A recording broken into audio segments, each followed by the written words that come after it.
Dogecoins tutorial for beginners. Are you a beginner looking to buy Dogecoins? In this tutorial, I'll guide you step by step on how to buy Dogecoins safely and easily. The first step is to choose a cryptocurrency exchange that supports Dogecoin. Popular exchanges like Coinbase, Binance, and Kraken are great options for beginners. For this tutorial, we'll use Binance, but the steps are similar on most platforms.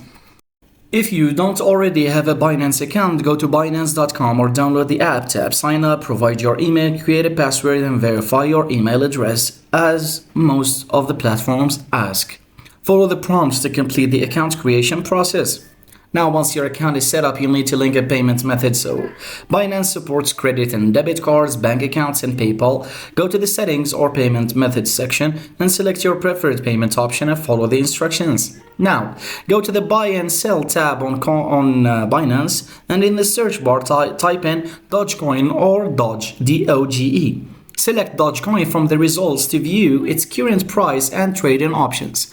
Enter how much Doge you want to buy in either USD or Doge. Binance will automatically calculate how much it will cost in your selected payment method, so double check the amount and any transaction fees. Once you're happy with your order, tap Buy Now or Confirm Purchase. If you're using a card or bank account, you may need to verify the payment. After confirmation, the transaction will process and your Dogecoins will be added to your Binance account. You can check your Dogecoin balance to see if you have the funds in your account. And that's it. You've successfully bought Dogecoin. Now you can hold it, trade it, transfer it to another wallet as you wish. Thanks for watching.